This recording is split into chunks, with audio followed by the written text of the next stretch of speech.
জাতির যত লম্বা তার সেনাবাহিনীও তত লম্বা। এই যে সেনাবাহিনীতে লোক মাইপা মাইপা হাইট মাইপা নেয়, এই হাইট মাইপা সেনাবাহিনীতে সৈনিকদেরকে নিতে হবে, এটা সর্বপ্রথম। রাসূল কেমন ছিল?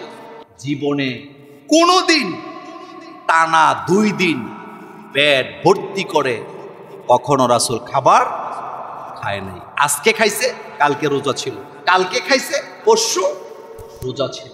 এভাবে কেটেছে মুহাম্মদ সাল্লাল্লাহু আলাইহি ওয়াসাল্লাম আরাম আয়েশের জিন্দেগি। রাসূল চায় নাই।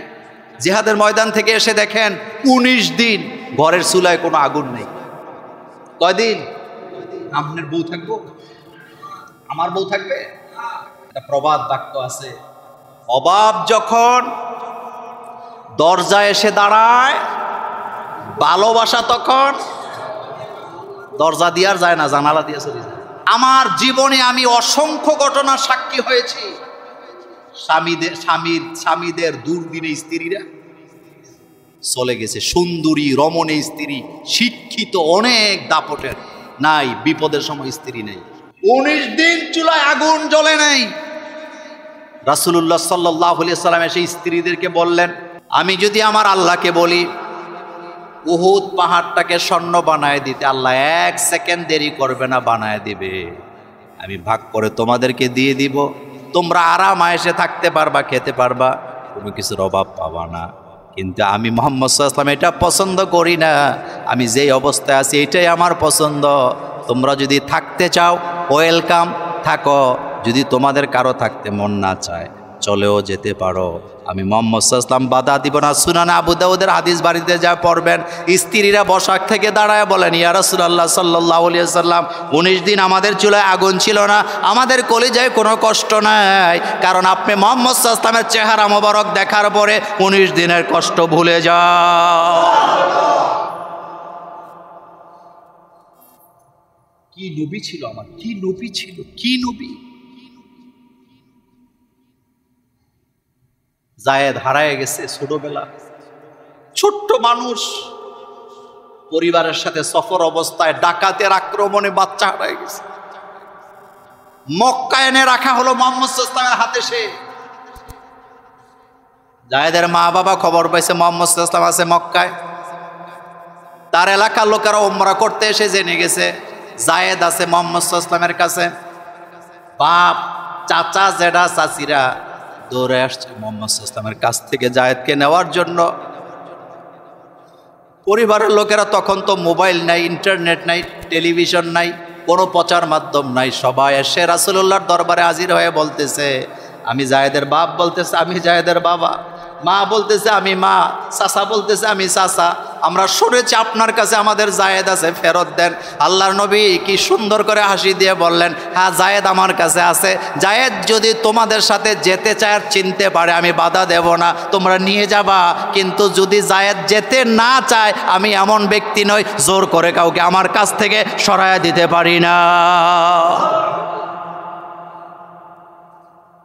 কয়েকদিন আগে দেখলাম কোন জায়গায় বাপ তার মেয়েকে নিয়ে বাজার করতে গেছে।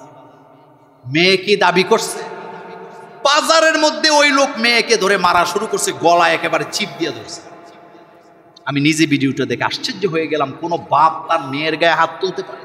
যদিও লোকটা খুব অনুসূচিত হয়েছে, বাজারের সব লোক যায় তারে ধরছে, বেটা তোর মেয়ে হলে তুই মারলি কেন? কয় ভাই ভুল হয়েছে, জিদ্দে করছি, ডেলি মারস। কয় না, বাচ্চাকে জিজ্ঞেস করতেছে এটা কি তোমার বাবা? বাচ্চা বলছে হ্যাঁ।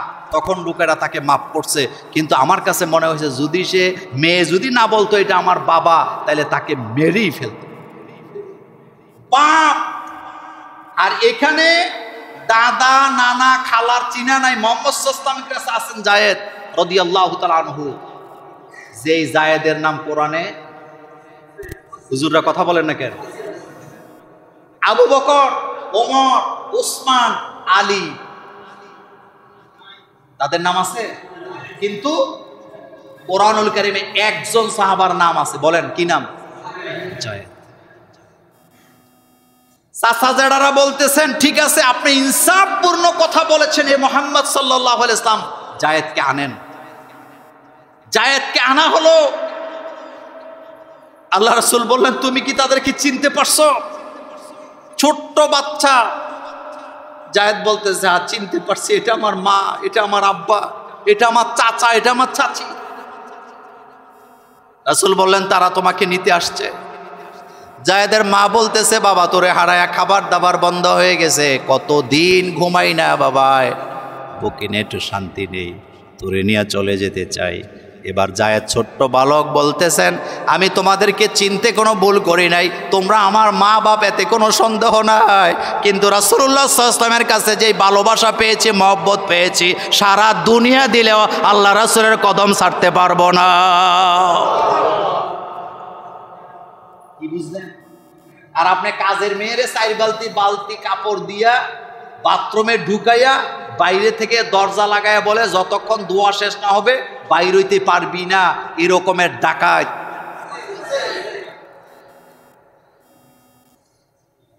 মা বাপের সাথে যায় না, রাসূল সাল্লাল্লাহু আলাইহি ওয়াসাল্লামের কাছে থাকতে চায়। রাসূলের চরিত্রের ব্যাপারে কথা বলছিলাম, আমার সময় আমাকে সাপোর্ট দিবে না, এই জন্য কয়েকটা পয়েন্টে চলে যাই। আচ্ছা বলেন তো রাসূল কারীম সাল্লাল্লাহু আলাইহি ওয়াসাল্লাম তিনি কি রাষ্ট্রপ্রধান ছিলেন না? আসতে বললেন যে, সবাই বলেন কোনো সন্দেহ আছে? প্রেসিডেন্ট ছিলেন না?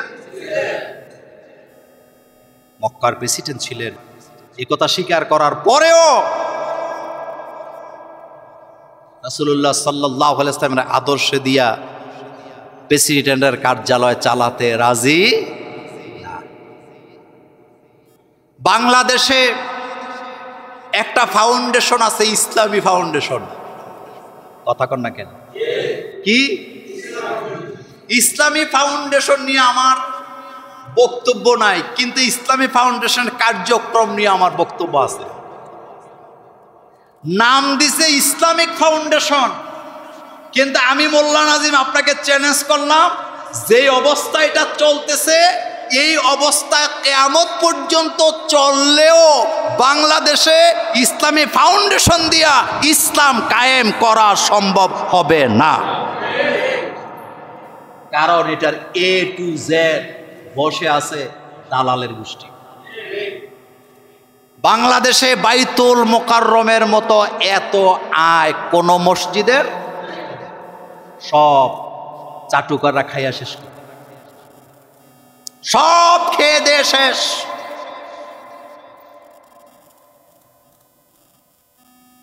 কষ্টের কথা আপনাদেরকে বলে যাই, কথা তো আমাদের চলবে অবিরাম, কারণ আমরা পৃথিবীতে রেস্ট নিতে আসি নাই। ইসলামী ফাউন্ডেশন থেকে সকল দালালদেরকে অবশ্যই বহিষ্কার করতে হবে। ইসলামী ফাউন্ডেশনের সদস্য হবেন তারা বাংলাদেশে ইসলাম কায়েম করতে চায় যারা, কিন্তু কোনো মানব ধর্ম দিয়া, লালনের আকীদা দিয়া ইসলামী ফাউন্ডেশন চালাবে আমরা বরদাস্ত করতে পারি না। কুষ্টিয়ার লালনের নাম শুনছেন? আবার এটা আপনাদের লালন নয়, এটা না, আবার উল্টা ফেস লাগাইয়েন না। আমি লালনের মাজার দেখতে গেছিলাম একবার, যাইয়া দেখি গান বাজনা চলতেছে, গাজাও যান আপনি। লালনের নামে একটা জাদুঘর বানাইছে, 10 টাকা টিকিট। কত? গেলাম 10 টাকা টিকিট দিয়ে দেখতে, জাদুঘর দেখবো, লালনের দাঁড়িয়ে এই রকমের, ভিতরে ঢুকিয়ে দেখি প্রথমে রাখছে একটা বড় পাতিল, এরপরে রাখছে একটা হুক্কা। কি রাখছে? হুক্কা দেখার পরে 10 টাকার পোড়ানি শুরু হয়েছে শরীরের মধ্যে। হুক্কা দেখার জন্য ডাবা, হুক্কা চিনেন তো? হুক্কা দেখার জন্য 10 টাকা টিকিট।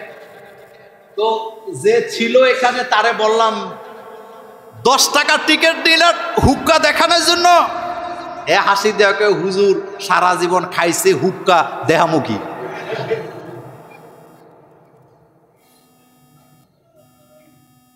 আর এই লালন হইল আপনাদের মমতাজের উস্তাদ, যে সিয়াসিটা সব মুখস্থ করে রাখছে। আজকে আমি জোর দাবি জানাচ্ছি, এই লোকটা ছিল নাস্তিক, এই লোকের আকীদা ছিল মানুষ যত অপরাধ করে এটার জন্য আল্লাহ দায়ী, কারণ মানুষই পাপ বানাইছে।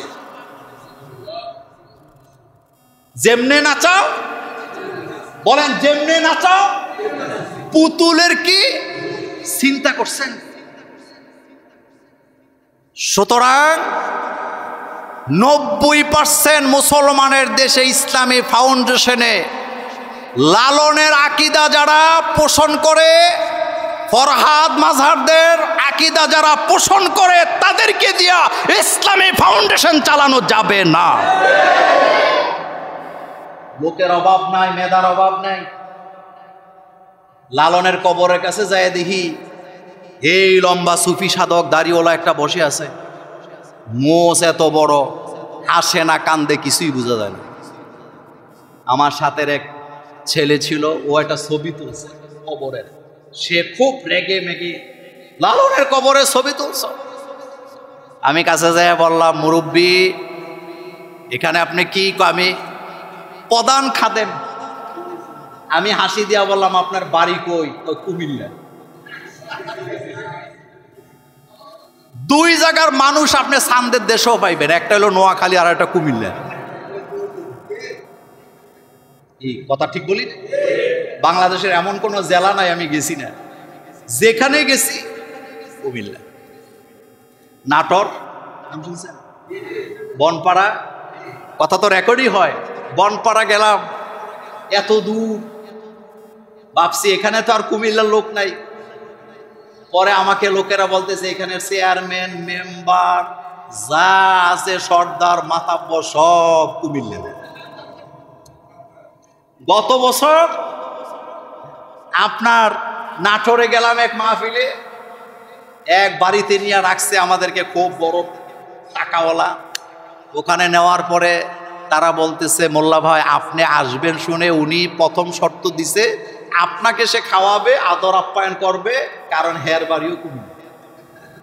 কথাটা বুঝার জন্য বলছি। তো লালনের আখড়ার প্রধান কাদেমের বাড়ি কোন জায়গায়?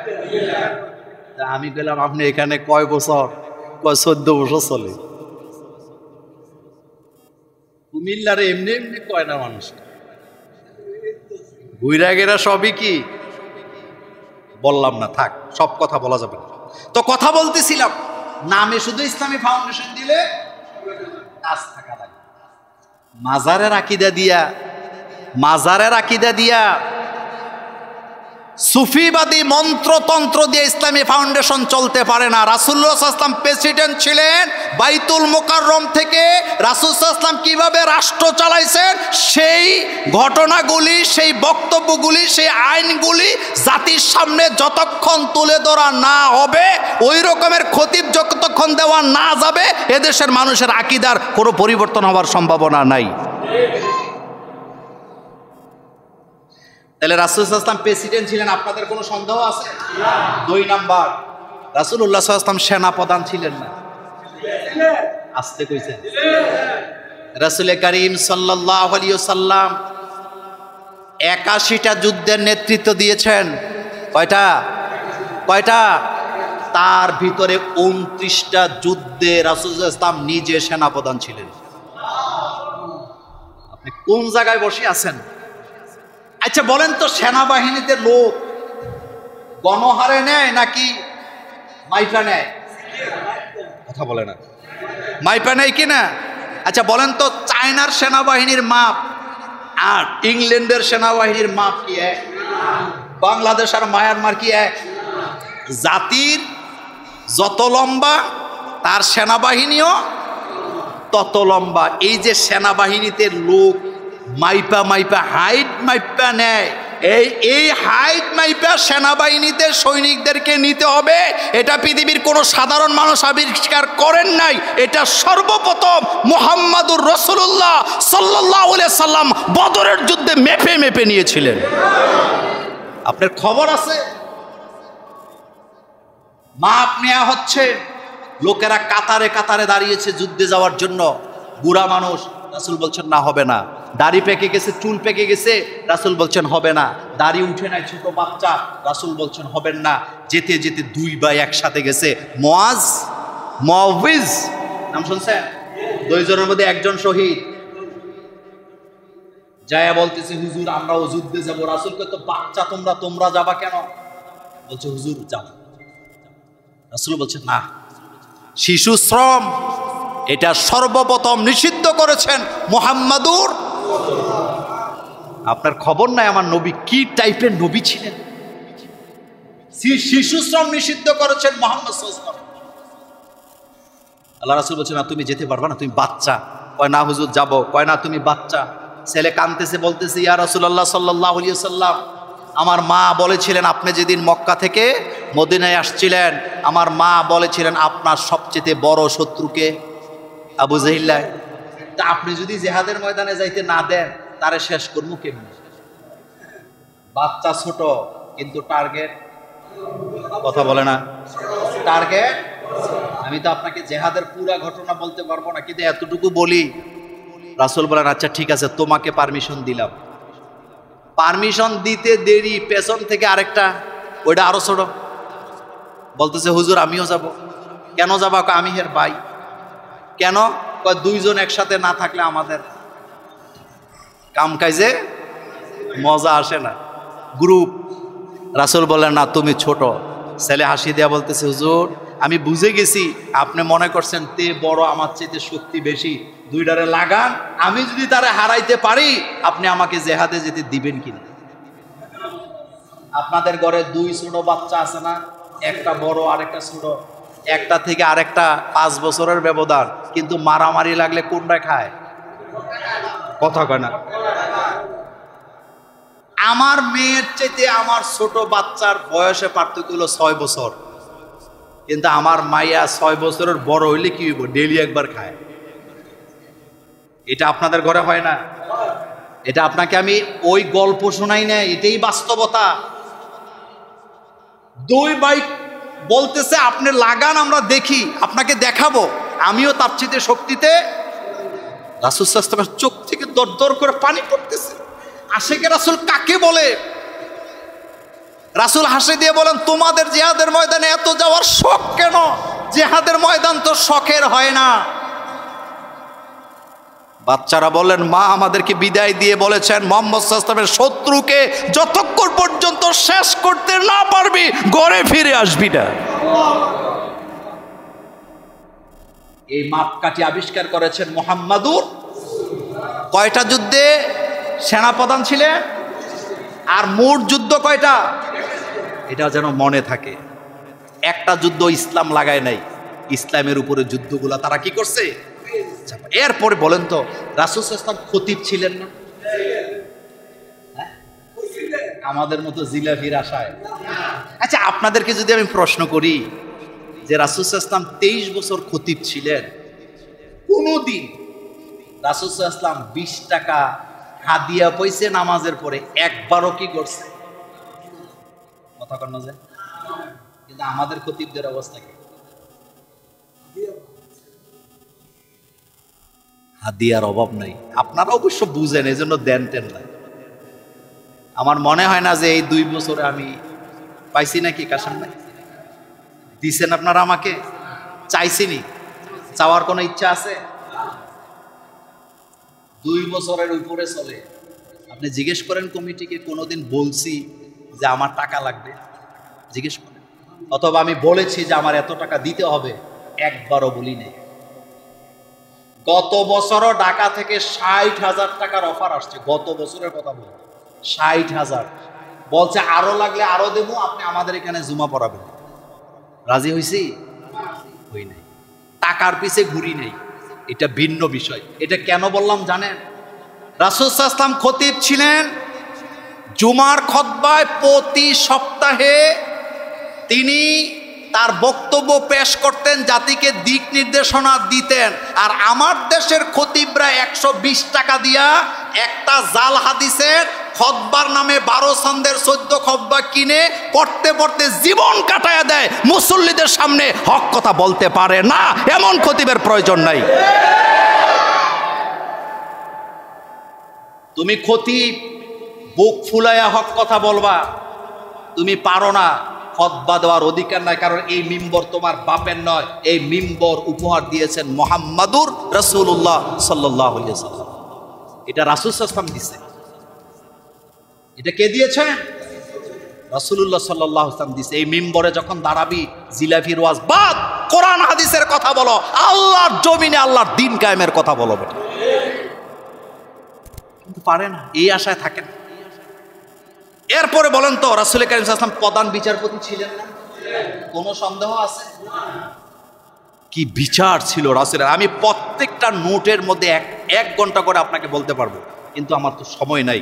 আচ্ছা বলেন তো, রাসূল কারীম সাল্লাল্লাহু আলাইহি ওয়াসাল্লাম কি শিক্ষক ছিলেন না? কেমন শিক্ষক ছিলেন? রাসূল ছাত্র বুঝে বক্তৃতা দিতেন। আমাদের দেশে কিছু শিক্ষক আছে, ছাত্র বুঝলো না না বুঝলো হে বেটার এটা খবর নেই, চিন্তা কি মাল মাল। কষ্টের কথা বলি, এই যে অনেক গালিগালাজ খাই, কিন্তু বাংলাদেশে ইদানিং কিছু ভাইয়েরা মাদ্রাসাও দেয় ব্যবসা করণের লিগে। এ দেখবেন কত গালি যে আমারে দিবে। মাদ্রাসা কি এটা ব্যবসার জিনিস? দিচ্ছে, যত গালি দেখ দেখ, আমার তাতে কিছু আসে যায় না। কিন্তু আল্লাহর নামে কসম করে আমি আমার বুকে হাত দিয়ে বলতে পারি, যারা মাদ্রাসা দেয় শুধুমাত্র ব্যবসার উদ্দেশ্যে, তারা ইসলামের সাথে গাদ্দারি করতেছে। আমাদের জীবনের মাদ্রাসার জীবন শুরু হয়েছে গাছতলা থেকে। আমার মনে আছে, আমি তো কাউমিতেও পড়া ছাত্র, আপনারা জানেন, কাউমি, আলিয়া, কলেজ সব বৃদ্ধি পড়ছি। আমাকে যখন বরুড়াতে নিয়ে ভর্তি করা হয়, প্রথম দিনের ক্লাস করছি কাঁঠাল গাছের নিচে। কিসের নিচে? আর এখন এসি রুম। মাদ্রাসা দেওয়ার আগে চিন্তা করে 300 ছাত্র হইলে আবাসিক না থাকলে আমার লাভ হবে না। চিন্তা আছে না নাই? আমি কোনো আপনাকে নির্দিষ্ট করে কাউকে গালি দিচ্ছি না, আমি শুধু আফসোসের কথা বলছি। গাছতলায় পরে হাজার হাজার মুহাদ্দিস আলেম তৈরি হয়েছে, কিন্তু এসি রুমে পড়ে একটা বাঘের বাচ্চা তৈরি করা যায় নাই। এদেশের মহাক্কিক আলেম দায়ী যারা ছিলেন, আপনি খবর নেন কোন এসিতে তারা লেখাপড়া করছে। বাদ খাইতে বাদ পাইছে না। লজিং আছিলাম আমাদের যুগে, কালকেও ছেলেদের সাথে শেয়ার করছিলাম, লজিং ছিলাম। এটা কোনো খারাপ বিষয় না। আগে বাড়িতে বাড়িতে লজিং হুজুর ছিল কিনা? এটা খারাপ না, কথা বলি। আগের লোকগুলা দরিদ্র ছিল, কিন্তু মনটা অনেক। এখন আপনি কারো বাড়িতে মাদ্রাসা ছাত্র পাবেন। আমরা মাদ্রাসায় পড়ছি লজিং। করলার সিজনে সকালে করলা, দুপুরে করলা, রাতে কি করলা। আলু যখন আসতো, আলু সকালে আলু ভাজি, দুপুরে আলুর ডাল, রাত্রে আলুর ডাল। খানা কখনো মর্যাদা দেয়নি। আর আমার এখন হোস্টেলে থাকে, সকালে ডিম, দুপুরে গরু, রাতে মাছ। এরপরও মা বাপে কয় আমার ছেলে এই খানা খাইয়া অভ্যাস নাই। তো তোমার ছেলে এগুলি না খাইয়া অভ্যাস না থাকলে তুমি এটারে বিষ খাওয়া ম্যাডাম। কোরআন হাদিসের প্রতি, কোরআনের প্রতি, আল্লাহ কোরআনের যে মোজেজা আছে, যতগুলা মোজেজা, তার ভিতরে একটা মোজেজা হলো কোরআন যেভাবে মানুষ মুখস্থ করতে পারে, পৃথিবীর কোনো বই পুস্তক এভাবে মুখস্থ করতে। আপনি মাদ্রাসা এতিমখানাগুলোতে যায় দেখেন, আলুর ডাল, মুসুরির ডাল রান্না করে, মুসুরি খুঁজে পাওয়া যায় না। এই রকমের পাতলা ডাল খাইয়া 5 মাসে 6 মাসে পুরা কোরআন হেফজ করে হাজার হাজার ঘটনা পাবে। ইনশাল্লাহ আমাদের ঝুমুরেও মাদ্রাসা হবে, হবে কিনা? 1 টাকাও যেন আমরা এখান থেকে ব্যবসা না করি। আর একক আধিপত্য এই মাদ্রাসা কারো ব্যক্তি নয়। আমি আজকে আপনাদেরকে বললাম, অলরেডি কিন্তু আমরা কাজ শুরু করছি। আমাদের সয়াল টেস্ট ইতিমধ্যে শেষ হয়েছে, ডিজাইনের কাজ চলবে, মাদ্রাসা আপনারা দেখতে পাবেন। এবং এই ঝুমুরে যে মাদ্রাসা হবে, আমি যদি বেঁচে থাকি, আমি মরে গেলে ওই দায়িত্ব আমার নাই। আমি যদি বেঁচে থাকি অবশ্যই দেখায় দিব ব্যবসা ছাড়া কিভাবে মাদ্রাসা করতে হবে, ব্যবসা ছাড়া কিভাবে ভালো লেখাপড়া হয়, এমন একটা প্রতিষ্ঠান আমরা করতে চাই। ইনশাআল্লাহ হবে তো? আপনাদের ভালোবাসা লাগবে। আপনাদের সাপোর্ট লাগবে, ভালোবাসা লাগবে। আজকে ঘোষণা দিলাম, যেহেতু সয়েল টেস্ট হয়ে গেছে, এই মাদ্রাসাকে নিজের সন্তানের মতো মনে করবেন। এই মাদ্রাসাকে আপনার ঐতিহ্য, ভালোবাসা, আপনার মর্যাদা মনে করবেন এবং এটা আজকে থেকে মাথায় ঢুকাবেন। এই জুমুরের মাদ্রাসা আমার মান, আমার সম্মান, আমার আখেরাত, আমার দুনিয়া। ইনশাআল্লাহ এই মাদ্রাসার কারণে কিয়ামতে আপনি মুক্তি পাবেন। এক জাক ক্যান্টনমেন্ট কেন্দ্রিক এক জাক আমার যুবক ভাইয়েরা যারা নিজেদের ব্যবসা বাণিজ্য নিয়ে সারাক্ষণ ব্যস্ত থাকে, তারা এই মাদ্রাসার জন্য শ্রম দিচ্ছেন, অর্থ দিচ্ছেন, সময় দিচ্ছেন। যারা হাজারো কাজ ফেলে, যাদের 1 মিনিটের সময় অনেক বেশি, আমরা তাদের জন্য দোয়া করব। আজকের থেকে আমরা এই দোয়াটা যেন 5 ওয়াক্ত নামাজে ভুলে না যায়, যে আল্লাহ আমাদের ঝুমুরে আপনি এমন একটা প্রতিষ্ঠান আমাদেরকে দান করেন, লোকেরা যেন আমাদের প্রতিষ্ঠানের উপমা দেয় যে তোমার বাচ্চা, তোমার ছেলে, তোমার মেয়েকে অমুক জায়গায় দাও, ভালো লেখাপড়া হবে। অনেকে ফোন দেয় যে হুজুর ভালো মানের প্রতিষ্ঠান চাই। ব্যবসার চিন্তা থাকলে প্রতিষ্ঠান দিয়ে ওই প্রতিষ্ঠান ভালো করা যায়? এই জন্য আপনাদের পরামর্শ, ভালোবাসা, অর্থ, সম্পদ যে যেভাবে পারেন সহযোগিতা করার অনুরোধ করছি।